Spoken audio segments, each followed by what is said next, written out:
तो बेटे हमने लास्ट क्लास में ये कर लिया था ना, ये alternating current and DC current, yes sir. यहाँ तक ये कर लिया था ना हमने। तो आज हमको जो है जनरेटर करना है हम। ठीक है, तो बेटे जनरेटर आपने देखे हैं नहीं? Yes sir. जनरेटर आपने देखे हैं बेटे? जनरेटर क्या होते यस हैं? सर। हाँ बेटे, जनरेटर क्या होते हैं? मैकेनिकल एनर्जी को इलेक्ट्रिकल एनर्जी में कन्वर्ट करता है, इलेक्ट्रिसिटी देते हैं। को इलेक्ट्रिकल एनर्जी में कन्वर्ट करते हैं। बेटे मैकेनिकल एनर्जी को किसमें कन्वर्ट करते हैं? इलेक्ट्रिक एनर्जी में। Okay, very good. आपने वैसे देखे हैं चलते हुए हैं बेटे? नॉर्मली क्या है, जनरेटर घरों में, छोटे छोटे जनरेटर घरों में लगाए जाते हैं। ठीक है, तो जिससे कि हम इलेक्ट्रिसिटी जनरेट कर सकते हैं।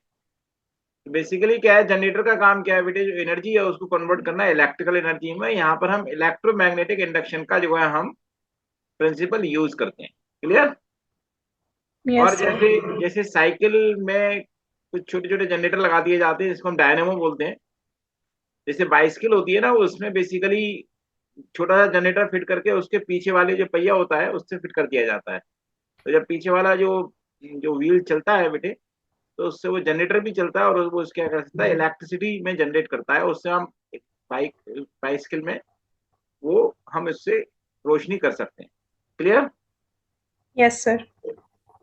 अब प्रिंसिपल जो हमने इलेक्ट्रोमैग्नेटिक इंडक्शन का जो पढ़ा था, कि जब भी हम करंट कैरिंग कॉइल को, सॉरी, जब भी हम एक कॉइल को मैग्नेटिक फील्ड में मूव कराएंगे या मैग्नेट को करंट कैरिंग कॉइल में मूव कराएंगे, सॉरी, मैग्नेट को किसी कॉइल, या तो हम मैग्नेट को मूव कराएं या हम कॉइल को मूव कराएं, दोनों में से किसी भी एक चीज को मूव कराएंगे, तो क्या होगा, कॉइल में क्या होगी, करंट इंड्यूस होगी।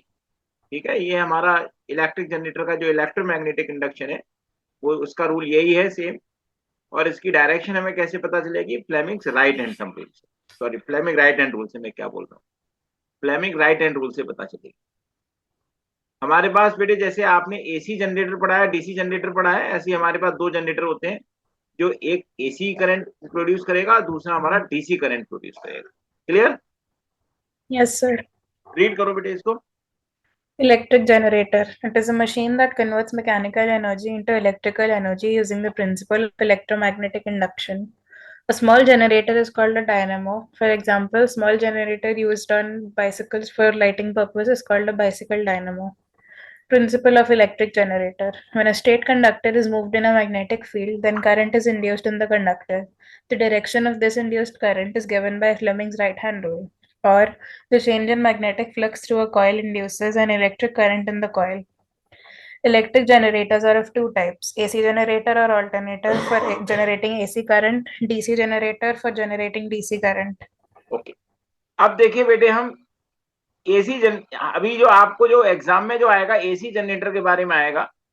ये देखिए, आपको दो तरीके के डायग्राम बने हुए हैं। एक ये जो डायग्राम बना हुआ है आपको, ये आपकी एनसीईआरटी की बुक में दिया हुआ है, पर ये जो डायग्राम है किसी दूसरी बुक से लिया है। ठीक है, लेकिन मतलब दोनों का सेम है। क्लियर? Yes, sir. तो आपको जो डायग्राम इजी लगे आप वो डायग्राम बना सकते हो, ये इजी लगे तो ये बना सकते हो, ये इजी लगे तो आप ये बना। क्लियर? समझ में आगे नहीं आ गया बेटे आपको? Yes, sir. ओके, अब ये देखिए बेटे, यहाँ पर जैसे हम बेटे, हमारे पास मोटर में था फील्ड मैग्नेट थी, वैसे यहाँ पर दो फील्ड मैग्नेट है। नॉर्मली क्या होती है, यू शेप मैग्नेट होती है इस टाइप। क्लियर? Yes, sir. ये इसको हम कहते हैं दो फील्ड मैग्नेट्स। ये किस लिए होती है बेटे? ये जो है they provide the magnetic field. Clear हुआ? अब Yes, sir. ये बीच में एक आर्मेचर होता है, इसको हम आर्मेचर बोलते हैं, जैसे मोटर में था। कंस्ट्रक्शन दोनों का लगभग सेम है, कोई खास डिफरेंस नहीं है। ये हमारी एक सॉफ्ट आयरन की कोर होता है और उसके ऊपर कॉपर वायर की बाइंडिंग होती है। क्लियर हुआ? अब Yes, इसमें sir. बेटे ये हमारा एक एक्सल होता है, जैसे आप ये देख रहे हैं एक्सल है ये एक्सल इसके साथ में, ये आर्मेचर के साथ में लगा होगा। ये एक्सल का काम क्या है, बेसिकली इसको घुमाया जाता है किसी एनर्जी के थ्रू। क्लियर?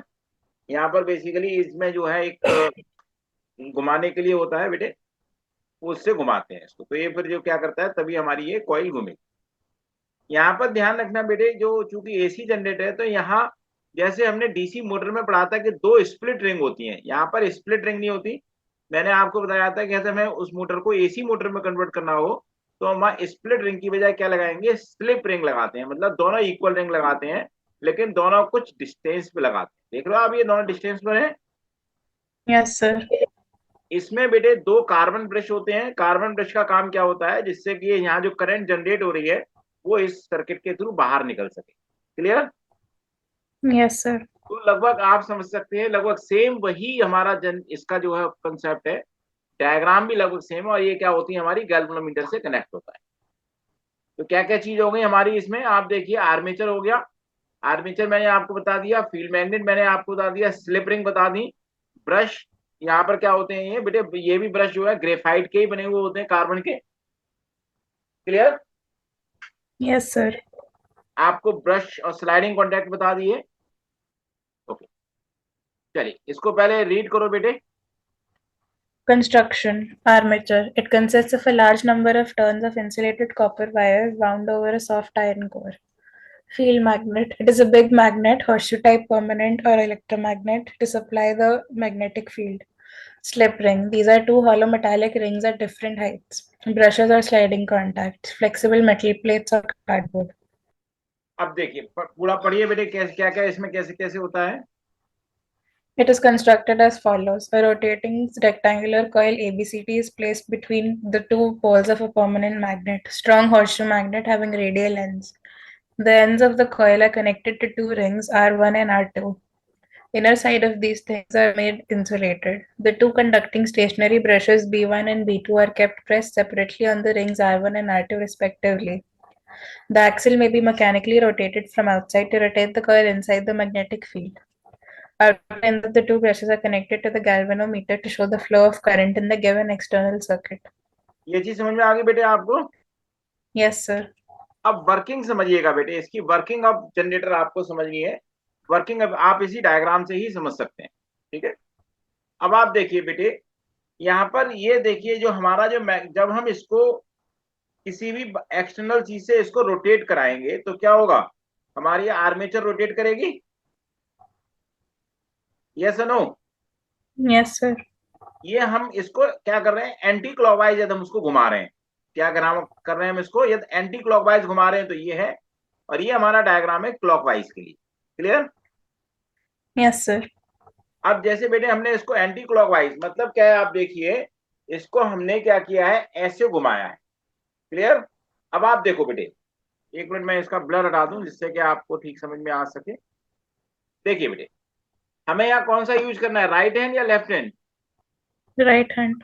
Right hand. तो ये हमारा राइट हैंड है, ये मैंने राइट हैंड लिया है ये। ठीक है, अब देखो ये हमारा जो मैग्नेटिक फील्ड की जो डायरेक्शन होगी वो ये मैग्नेटिक फील्ड की डायरेक्शन हो गई बेटे। ये नॉर्थ टू साउथ क्या हो गया, हमारा फील्ड हो गया नहीं हो गया ये। Yes, sir. अब हम इसको उल्टा घुमा रहे हैं, तो मतलब हमारी जो फील्ड की जो घुमाने की जो डायरेक्शन है, मोशन नीचे की तरफ है। अब आप देखो राइट हैंड यूज करो बेटे, आप अपना राइट हैंड यूज करना। हमें क्या लेना है, अपने लेफ्ट से राइट की ओर हमें करंट का डायरेक्शन लेना, फील्ड का डायरेक्शन, मतलब फर्स्ट फिंगर को हमें लेफ्ट से राइट की ओर लगाना है। लेफ्ट हैंड से राइट हैंड की ओर हमारा मोशन ये है। और तो हमारी मेरी तो आपकी जो सेंट्रल फिंगर आ रही है आपकी तरफ आ रही है, नहीं आ रही है बच्चे? Yes, sir. मतलब टुवर्ड्स अस जो है, towards you it is being. तो ये देखिए इस वाली आर्म में, यहाँ पर आप देखेंगे, यहाँ पर इस वाली आर्म में बेटे नीचे मोशन है, फील्ड ये है, तो हमारी ये करंट की डायरेक्शन हो गई। क्लियर हुआ? Yes, sir. अब आप इधर देखो बेटे, इधर वाली साइड में, यदि आप बेटे इधर वाली साइड में देखोगे तो ये मोशन इधर वाली साइड में ऊपर की तरफ है। तो मतलब क्या है कि हमें जो है ये मोशन को ऊपर लगाना है, ऐसे थंब को ऊपर ले जाना है। तो अब आप देखोगे जो आपकी ये वाली जो फिंगर होगी वो अवे जा रही होगी, आपसे दूर है कि नहीं बच्चे? Yes, sir. तो मतलब इस वाली आर्म में जो हमारा जो बेसिकली होगा वो करंट की डायरेक्शन ये होगी। अब बीसी की वजह से कोई भी करंट नहीं आएगी। क्यों बीसी की वजह से क्यों नहीं आएगी करंट? क्योंकि बेटे बीसी और ये हमारा ये जो फील्ड है क्या है, ये डायरेक्शन क्या है इसकी, पैरेलल टू ईच अदर है। तो इसलिए because of BC there will be no current generation. Clear हुआ? Yes, sir. अब same because of AD there will be no current generation. क्यों? क्योंकि एडी और ये मैग्नेटिक फील्ड क्या है, हमारा पैरेलल है टू ईच अदर। बात समझ में आ गई? Yes, sir. तो देखिए हमारे पास ये जब एंटी क्लॉकवाइज घुमाया, मान लो हम क्लॉकवाइज घुमाते हैं, मान लो हम क्लॉकवाइज घुमाते हैं तो क्या होगा, क्लॉकवाइज में ये वाली ऊपर जा रही है, ये नीचे आ रही है, तो यहां पर अब जैसे इधर करंट ऊपर की तरफ थी, यहां पर करंट नीचे की तरफ होगी, इधर करंट नीचे की तरफ थी तो इधर करंट क्या हो जाएगी, ऊपर। तो क्लॉकवाइज में हमारे पास करंट की डायरेक्शन क्या होगी, फिर चेंज हो जाएगी। क्लियर हुआ कि नहीं हुआ? Yes sir. अब यहां पर आपको क्या देखने है बेटे, चार पोजीशन देखनी है। चार पोजीशन क्या है बेसिकली, जब आप देखेंगे बेटे, आपकी अभी ऐसे थी और आपने घुमा के ऐसे 90 डिग्री पे आई, मतलब पहली पोजीशन क्या है आपके पास, 0 to 90 डिग्री की। क्लियर? Yes sir. पहली पोजीशन 0 to क्या आया, 90 डिग्री आया। तो जैसे 90 डिग्री आएगा तो बेटे इसका जो है, ये जो हमारे पास जो करंट की डायरेक्शन है, आप ये देखिए, यदि मैं इसको करिए, मैं करंट ले लूं, क्या है ये, मेरी करंट है ये, या ईएमएफ इसको हम कहते हैं, इलेक्ट्रोमोटिव फोर्स। तो बेटे क्या होगा, जब 0 से 90 पे जाएगा तो ये ध्यान रखना, एक साथ नहीं बढ़ेगी, धीरे धीरे धीरे धीरे करके जैसे जैसे घूमेगा, करंट क्या होगी, पीक पे जाएगी, और 90 में आके क्या हो जाएगी, एकदम मैक्सिमम करंट आ जाएगी। मतलब आप यहाँ जो गैल्वेनोमीटर जो है बेटे, गैल्वेनोमीटर में जो डिफ्लेक्शन देखेंगे, वो जो मिडल में होगा तो क्या देखेंगे, एक साथ नहीं देखेंगे, धीरे धीरे करके उसकी जो निडल होगी बढ़ेगी, और वो जो है फिर जैसे ही 90 पे आएगा वो पीक पे आ जाएगी। क्लियर? तो उसके बाद यस सर। उसका डिफ्लेक्शन आगे नहीं होगा। Is it clear? Yes sir. अब जैसे बेटे 0 से 90 पे आया, अब क्या होगा, 90 से 180 पे आएगा, आया ना? Yes sir. जब ये 90 से 180 पे आएगा तो अब ये क्या करेगी, ये करंट धीरे धीरे धीरे धीरे इसकी कम होने लगेगी, क्योंकि इसकी जो मैग्नेटिक फील्ड लाइन है वो क्या होंगी, कम होने लगेंगी। फिर ये 0 से कहा जाएगी, मतलब ये बेटे हमारा 0 डिग्री पे था, ये पीक क्या आ जाएगा हमारा, 90 डिग्री पे आ जाएगा। और फिर जब उल्टी जाएगी 180 पे तो हमारे पास क्या आ जाएगा, ये फिर से करंट हमारी 0, मतलब जो गैल्वेनोमीटर है फिर से बीच में 0 पे डिफ्लेक्शन शो करेगा। इज इट क्लियर और नॉट? Yes sir. अब हमारे पास बेटे ऐसे आ गई, अब ये उल्टा घूमेगी, तो यहाँ क्या होगा बेटे, चूंकि स्लिप रिंग लगी हुई है, तो ये स्लिप रिंग की वजह से क्या होगा, करंट की डायरेक्शन उल्टी हो जाएगी, करंट की डायरेक्शन क्या हो जाएगी, चेंज हो जाएगी। अब देखिए बेटे, ये वाला जो बी और ए था वो यहां आ गया, और जो सी और डी था वो यहां आ गया। क्लियर? Yes hello? सर। तो अब इससे क्या होगा बेटे, चूंकि यहाँ पर जो कॉन्टैक्ट हमारा डिफरेंट हो गया, तो अब ये क्या करेगी बेटे, अब यहाँ पर करंट जो होगी इस वाली में वो ऊपर की तरफ आ जाएगी, और इस वाली में क्या होगी, नीचे की तरफ आ जाएगी। तो इससे क्या होगा, अब ये करंट की डायरेक्शन जो हमारा 270 पे, मतलब अब ऐसे गया 270 पे, क्या होगा, नीचे की डायरेक्शन में जाकर के पीक आ जाएगा, इसका जितना पीक यहाँ होगा उतना ही पीक यहाँ भी होगा। ये कहा जाएगी 270 डिग्री पे। फिर दोबारा 63 60 पे जाएंगे, तो फिर दोबारा से धीरे धीरे करके क्या आ जाएगी, ये 0 पे आ जाएगी। क्लियर हुआ? ये हमारी 360 डिग्री पे हो। बात समझ में आया बेटे आपको नहीं? Yes sir. 0 से 90, 90 से 180, 180 से 270, 270 से 360। तो एक ये क्या हो गया हमारा, एक पूरा रोटेशन इसका कॉइल का हमारा हो गया, आर्क का पूरा रोटेशन हो गया। तो आप देखेंगे जो हमारा ग्राफ बनेगा वो इस तरीके से हम ग्राफिकली इसको हम रिप्रेजेंट कर सकते हैं, 0 to 90, 90 to 180, देन 180 to 270 और 270 to, तो ये हमारा ग्राफ रिप्रेजेंट करेगा एसी जनरेटर से जो करंट जो प्रोड्यूस होगी वो इस तरीके से। फिर सेम ऐसी रिपीट करेगा, फिर सेम ऐसी रिपीट करेगा, फिर सेम ऐसी रिपीट करेगा, फिर ऐसे रिपीट करता ही जाएगा। क्लियर? Yes sir. पढ़िए बेटे। Working of the generator. When the coil is rotated in the magnetic field, the following changes are observed in one complete revolution, anti-clockwise in this case, from 0 to 90 degrees. When the armature ABCD is rotating, arm AB moves up and the arm CD moves down. By applying Fleming's right-hand rule, the direction of induced current is along AB and CD. Thus, induced current flows in direction ABCD. The magnitude of induced current increases from 0 to maximum value. If there are a large number of turns in the coil, the current generated in each turn adds up to give a large current to the coil. The current in external circuit flows from B1 to B2. The magnitude of induced current becomes maximum at 90 degrees as the maximum number of magnetic lines of force are cut by the coil at that time. From 90 to 180 degrees. When coil further rotates, the lines of force cut by the coil again decreases till it has rotated to 180 degrees. At 180 degrees, no magnetic lines of force pass through the coil. So during this quarter of the rotation, the magnitude of induced EMF keeps decreasing to zero. From 180 to 270 degrees. After completing half rotation, arm CD starts moving up and AB moving down. The number of lines of force cut by the coil again increases, hence EMF increases from zero to maximum value. Applying Fleming's right-hand rule, current flows along the direction DCBA. The current in external circuit now flows from B2 to B1. Thus, EMF increases from zero to maximum value in the opposite direction. From 270 to 360 degrees. When the coil further rotates, the lines of force cut by the coil decreases and thus induced EMF also decreases till it becomes zero. If the time of rotation through one complete cycle is taken as t, the induced EMF can be plotted with respect to time. Thus, after every half rotation, the polarity of the current in the respective arms change. This type of current is called alternative current. This device is called AC generator. अब ये देखिए यहाँ पर बेटे मैंने एक चीज और लिखी है 0T/4 T/2 3T/4 T। मतलब क्या है कि बेटे ये वन कंप्लीट रोटेशन में मान लीजिए टाइम पीरियड T है, मतलब वन कंप्लीट रोटेशन का टाइम पीरियड क्या है, T है। तो ये हमारा क्या 1/4 टाइम पीरियड में है, ये हाफ टाइम पीरियड में है, ये 3/4 टाइम पीरियड में है, और ये वन टाइम पीरियड होगी। क्लियर हुआ?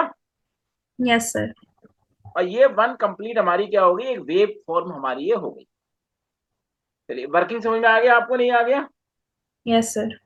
बेटे ये जो ब्रश लगे हुए हैं इनका क्या फंक्शन है, आप देखो ये ब्रश है जो, इनका क्या फंक्शन है, बेसिकली जो करंट जो जनरेट होगी वो क्या होती है हमारी बेटे, ये रिंग्स में आने के बाद फिर ये ब्रश में ट्रांसफर हो जाती है और ब्रश के थ्रू फिर हम इसको बाहर लेते हैं।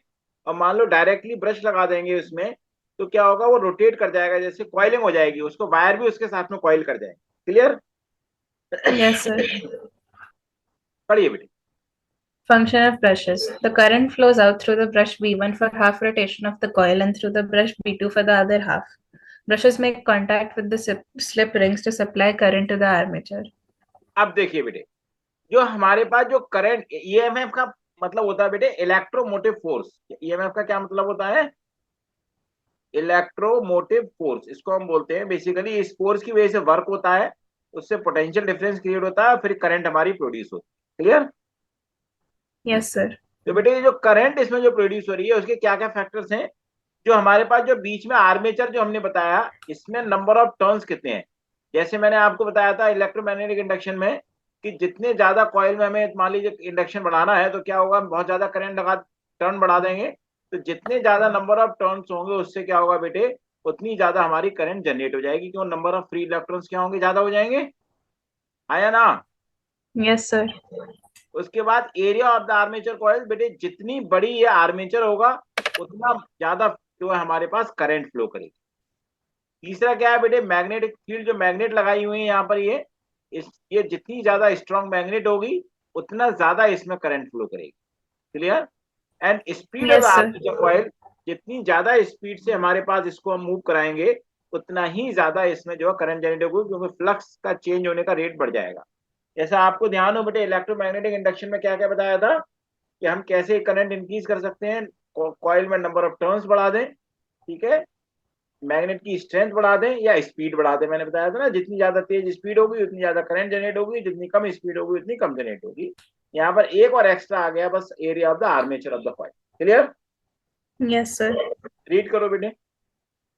The EMF produced is directly proportional to number of turns in the coil, area of armature coil, strength of the magnetic field passing through the coil, and speed of armature coil.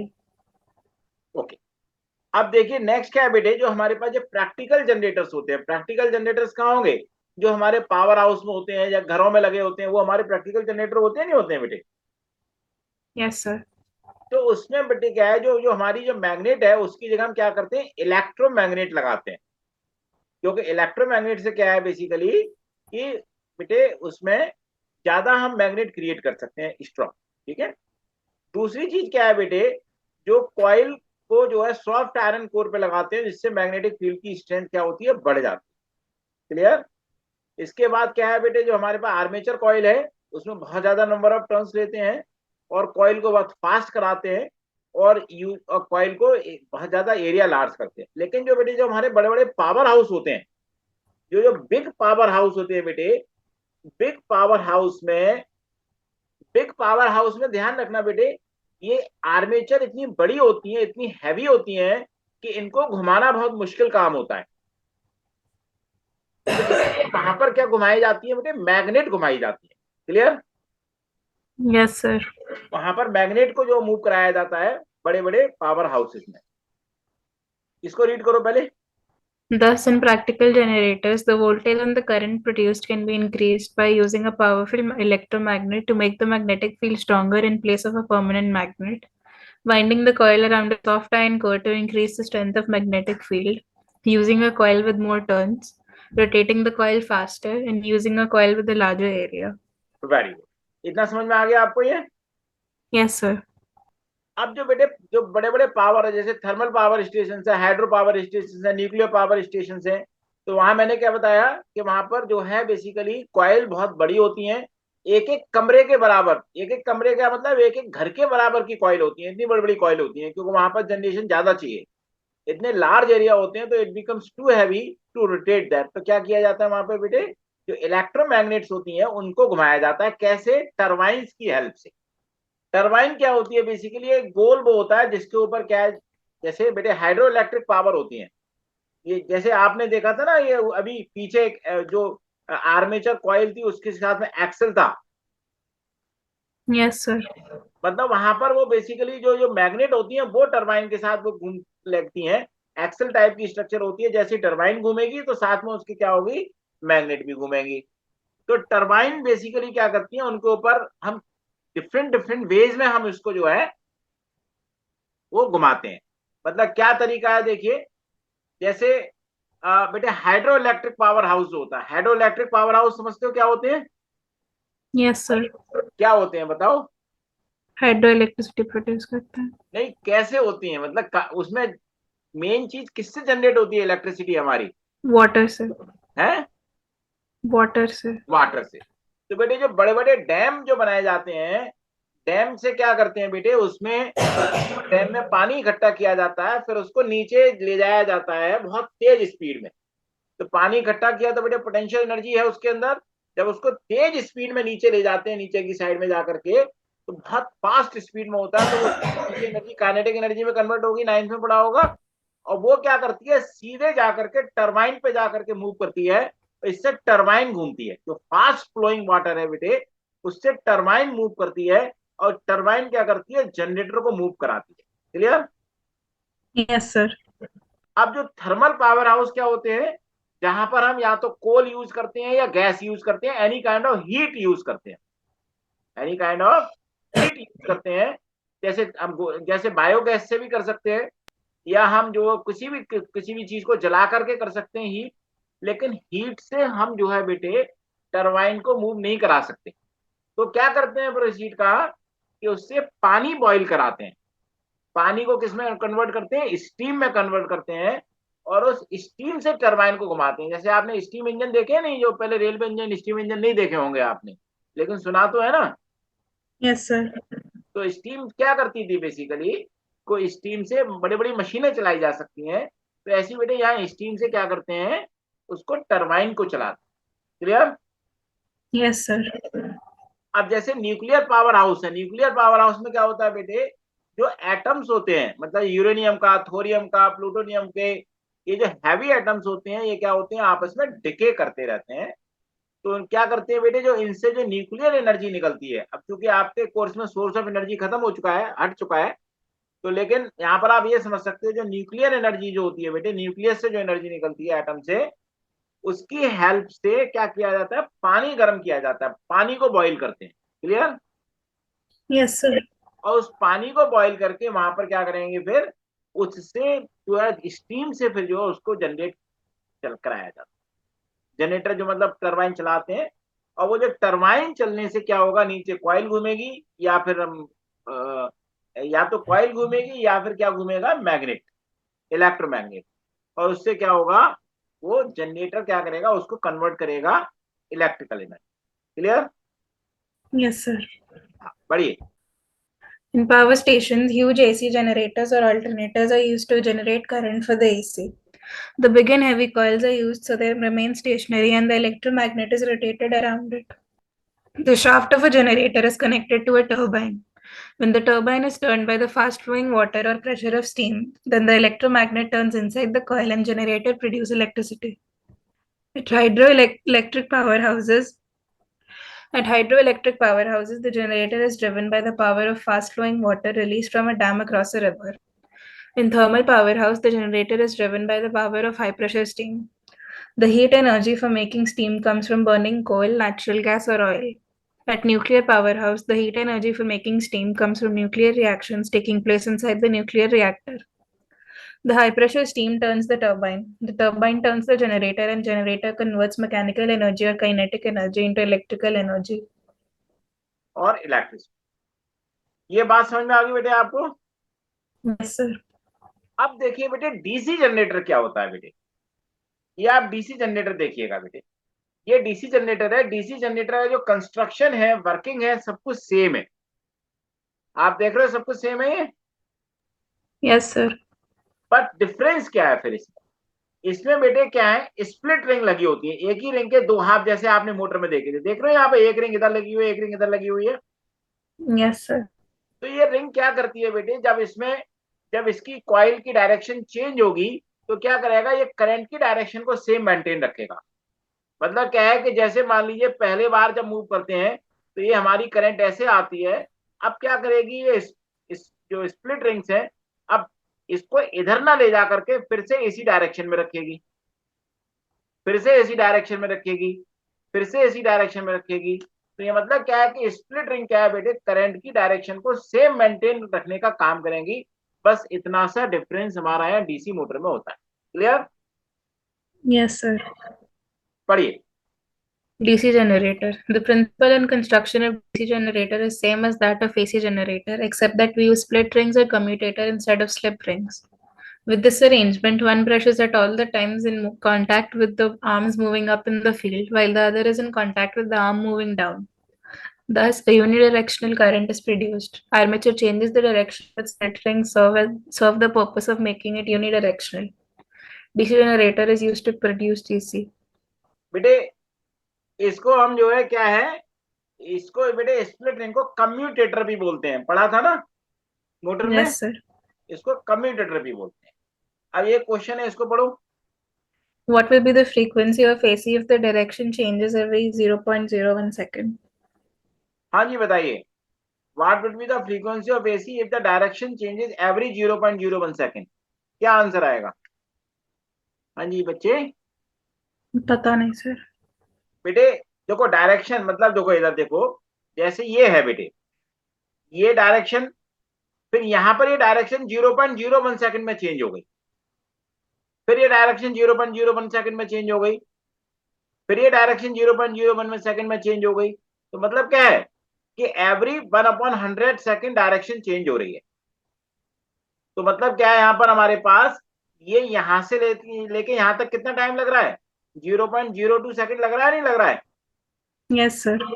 तो frequency क्या होती है, आपने 9th में पढ़ा था कि frequency equal to 1 time period, मतलब 1/0.02। तो ये हमारे पास यस सर। 50 हर्ट्ज की ये फ्रीक्वेंसी आ जाएगी। क्लियर? Yes sir. पढ़ो। The direction is changing every 0.01 seconds. Therefore, time taken to complete one cycle is 0.02 seconds. Frequency is equal to 1 upon t is equal to 100 upon 0.02 is equal to 50 hertz. एक minute रुको। ये ऐसे लिखना था, ये ऐसे नहीं लिखना था। 1 पॉइंट, ये जैसे मैंने लिखा है यहाँ लिखना था 1.0.2, फिर 100/2, तो इसके बाद 50 हर्ट्ज लिखना, ठीक है ना? यस। ये ध्यान नहीं दिया। तो ये बेटे अब हमने ये क्या कर लिया, ये जनरेटर हमने कंप्लीट कर लिया है, ठीक है। अब बेटे हमें डोमेस्टिक इलेक्ट्रिक सर्किट करना है हमको।